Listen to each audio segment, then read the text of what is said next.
I'm back again in very short time from the last video.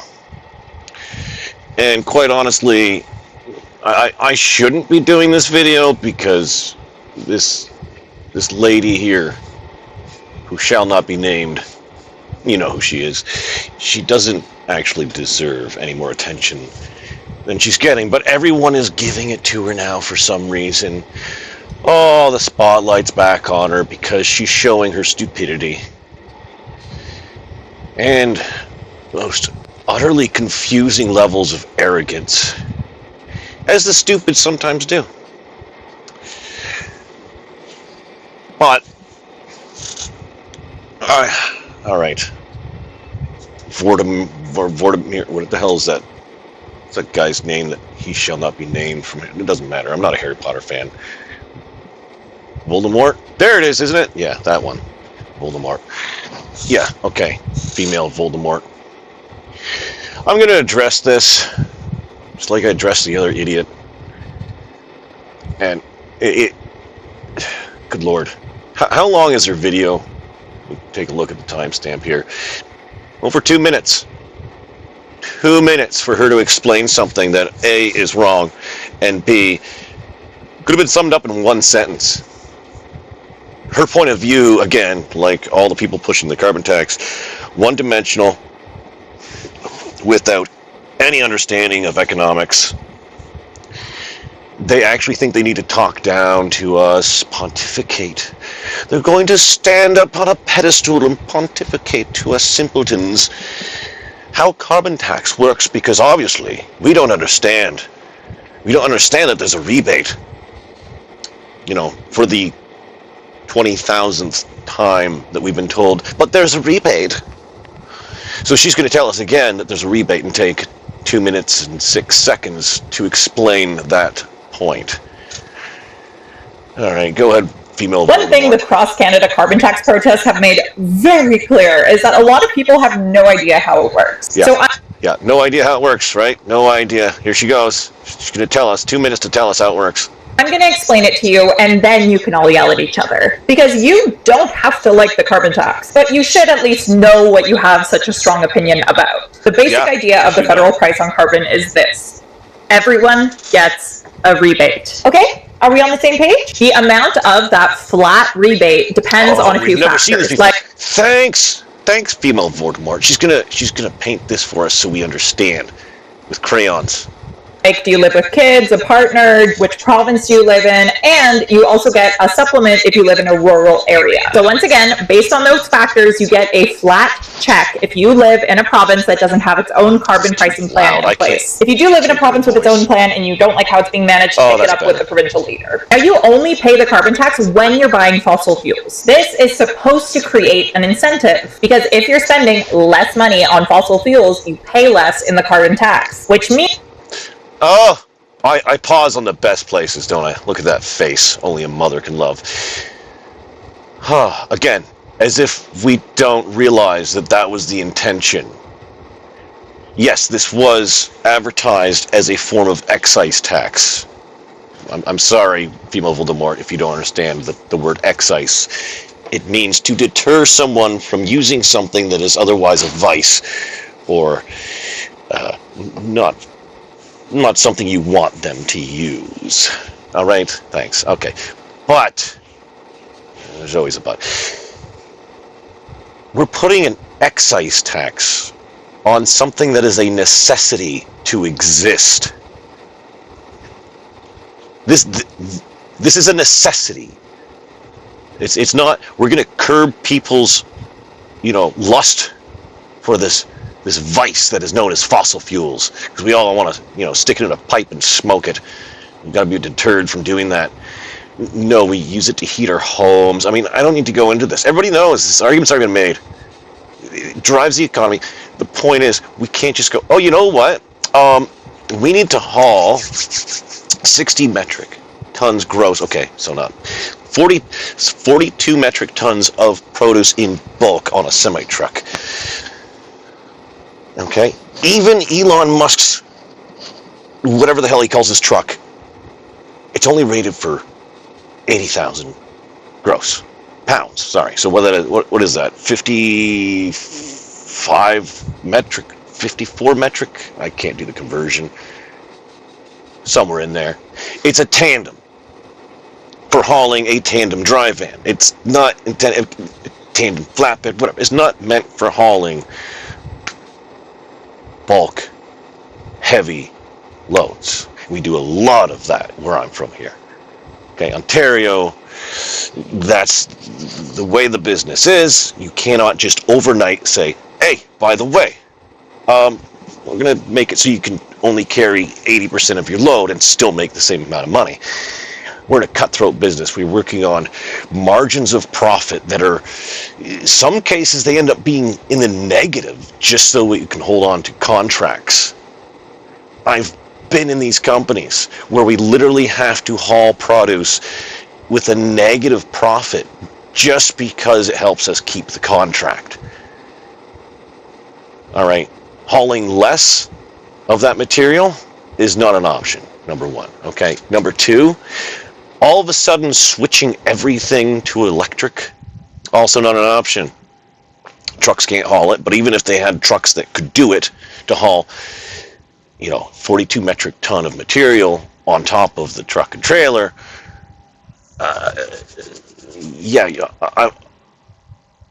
Elon Musk's truck, they claim 500 miles of range.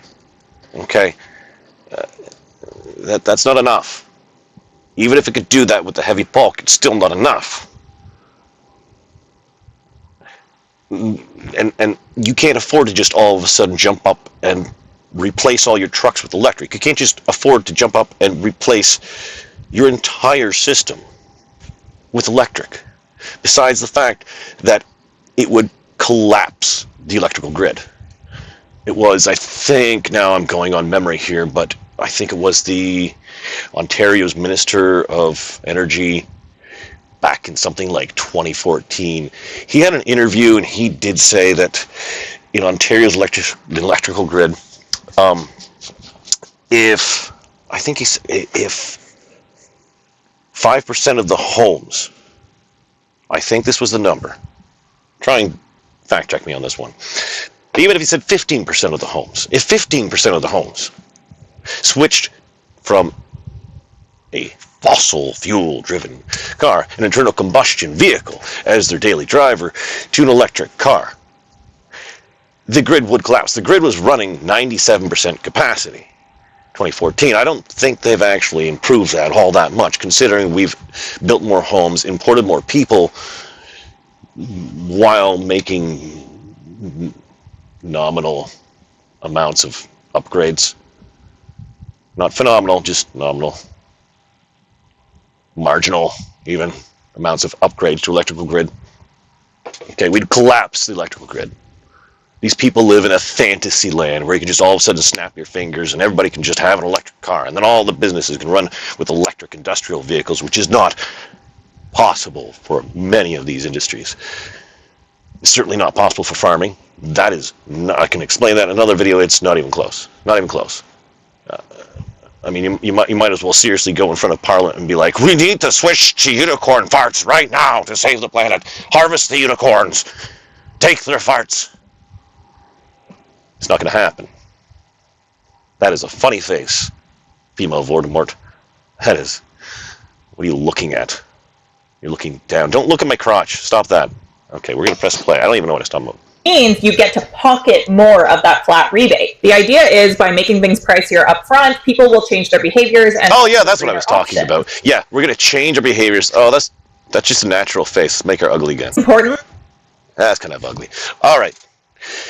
You can't just change your behaviors overnight. Even if we all agreed that we need to save the planet by stopping the use of fossil fuels, you can't do it this way. You can't. We're talking about industries that have invested in multi-million-dollar machinery. Whether you're talking coquarries and the monstrous trucks they have in there, or you're talking about farming, the multi-million-dollar equipment in farming, combines, and everything else. You're talking about investments that are projected to be paid off in a decade, more than a decade. And you want to just, you know what, screw that. We'll just get rid of this thing, throw it in the garbage, scrap it, melt it down, and we'll replace it with something that doesn't exist. It doesn't work.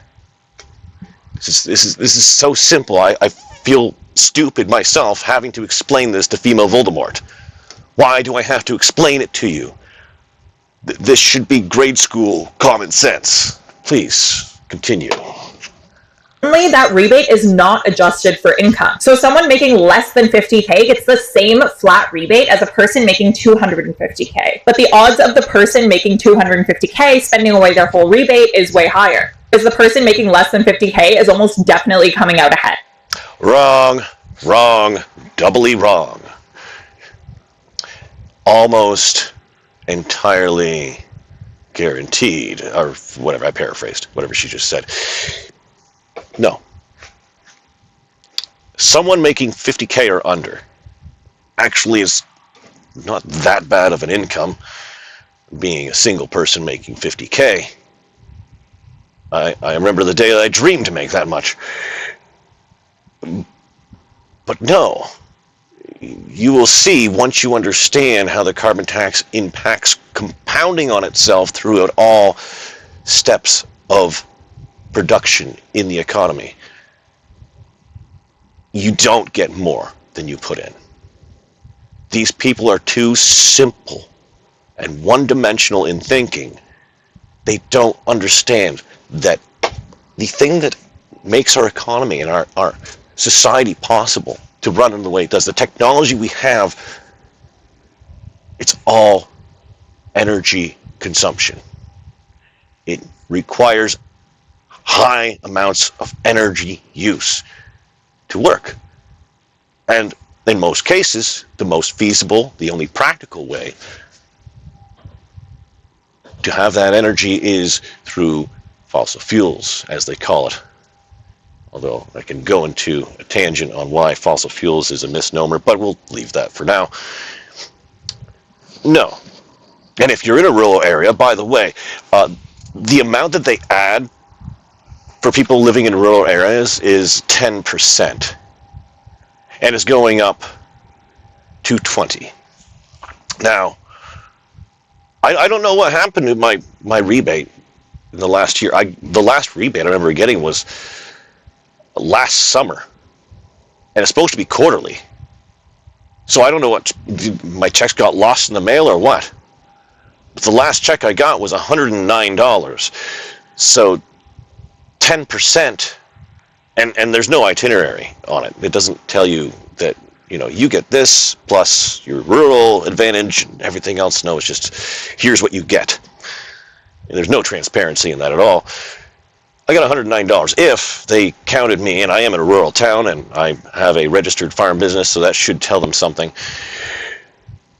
10% of 109 is close to $10. I'm sorry, but I drive in order to get around in my farming endeavors and to the yard of the business of the trucking company that I work for. I rack up in the area of 20 kilometers one way every day, no matter what. So 40 kilometers a day. There are some lulls in what I do. Business gets slow, even in trucking. And there's the highs and lows of farming. Obviously, it's all seasonal. Things are more busy in certain times. You know this. How am I explaining this to people who have a head on their shoulders? Oh, right, because I'm trying to explain it to female Voldemort, too. I need to color with crayons so she can understand. Okay. Yeah. 40 kilometers a day. Average it out to like 5 days a week. Sometimes I work 7, so 5 is a handsome average. If you want to say 4. All right. I drive an F-150 because I need it for my farming. It's not an option.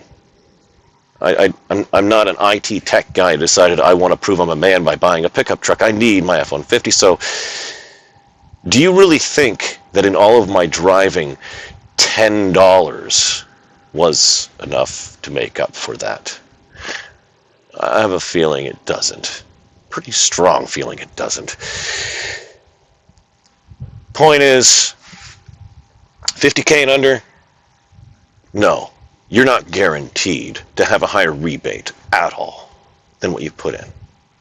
And I can go into further detail. I'm just going to let this female Voldemort keep talking. Now, you might hear some people say, but I didn't get my rebate. You did. It's just that banks don't actually have to label it properly, but it's definitely there. Oh, no. You're talking about direct deposit, female Voldemort. I don't get direct deposit. I refused to get direct deposit. I was getting it in physical checks. I check my bank statements. If I got random money stuck in my bank, I think I'd recognize that. I'm not some dolt who's like, well, there's some money I put in my bank. I'm not going to ask why. And I'm going to assume I didn't get a rebate. You have a very low opinion of the people you're talking to. I mean, it makes sense for the level of arrogance you have to think everyone else is below you. And I'm used to that from you by now. But seriously, sweetheart, calm down. I heard some people say, okay, but the PBO said the net fiscal and economic impacts of the carbon tax are negative. That's compared to a hypothetical scenario with no carbon tax and no other climate policy to replace it, which ideally wouldn't happen. No, it wouldn't be ideal. No, the ideal thing would to not have anything, actually. Like, let's not penalize people for existing with heat in their house and the ability to travel. Let's not do that at all. Let's not replace it with anything, actually. Ideally, now, some people might give me hate for this over this, of course. But here's the fact. Our planet is in a CO2 famine. Our planet would do better with more CO2. And ideally, if you really thought that we need to lessen the amount of CO2 humans are emitting into the atmosphere, start with anywhere else. I mean, Canada's boreal forest makes Canada basically a net negative contributor. Okay? We're the only ones having a carbon tax. And we contribute nothing, essentially. When are you going to ask China why they're building, 19 more coal-fired plants just, this year? So far. And the world's largest dedicated railway for hauling coal across hundreds of miles. And whatever else transgressions you might want to talk to China about. There's a lot of them. You're not going to talk to them? Just talk to Canadians, how we're just trying to heat our homes and that makes us bad people. We need to curb our vice. Please, go on. In fact, even a price on carbon alone is far from enough to deal with the climate crisis. It's just one market-based response to the issue. Which is why it's usually the favorite climate policy of fiscal. Why are you whispering? So, yeah. Stop! Oh my god. You know what? I'm sorry, but that is actually a trigger for me. People whispering into the microphone. Tune in and shove it a pressure. Sorry, no, that was the wrong impression of Biden. What's the one thing that he whispers there that's really funny? Never mind. People whispering into a microphone. Please stop. It's not emphasizing anything because you just look stupid. No. People do not favor the carbon tax because it has a good impact on curbing carbon dioxide. No. No. Politicians favor carbon tax because it's a laundering scheme. And you're the dumb peasant, you're the dumb serf who's bought into it. Oh yes, please, Mr. Politician, take my money. It makes me feel good that I'm saving the planet, that I'm putting money in your pocket. If you can launder it through different ways and become rich. That's all it is. Honestly. Within the first year, and by the way, the government didn't even get a dime of carbon tax at this point. In the first year that the carbon tax was announced, they used funds from the non-existent revenue, so they borrowed from a future revenue of taxes to give Loblaws, the big evil grocer cartel. All the lefties hate Loblaws now for some reason, but you loved them way back when Catherine McKenna and Trudeau stood up there all proud, handing them a big old $8 million check for brand new freezers. You just, take money from the poor, give to the rich. Is that what you're supporting, female Voldemort? Because that's what it is. Taking money from Peter to pay Paul, and Peter's a poor bastard who can't heat his home because it's too expensive, and you're giving it to Paul, who is Loblaws, who says, you know what, I'd love some free money. Let me buy some freezers. Our freezers are only 4 years old, but $8 million, you can it over. We'll buy some more freezers, because that's going to save the planet. Don't you know? Yeah, that's the price on carbon. You can love it or hate it, but just know if you're yelling axe the tax, you're basically saying stop charging rich polluters, and I don't want my check. And no, sweetheart. You're saying the opposite. You're saying, let's put money in the pockets of rich politicians and rich lobbyists, corporate millionaires. And let's give them our money and say no to. What do you mean say no to a check? That's not their money to give. That is my money. Everyone else's money in Canada that they took. And they're giving a partial payment back. This is all, most people are going to be watching this, are going to know already. Everything I've said, this is all just redundant to them.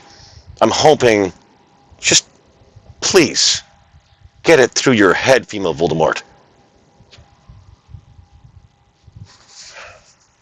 It's not the way it works, you one-dimensional bitch.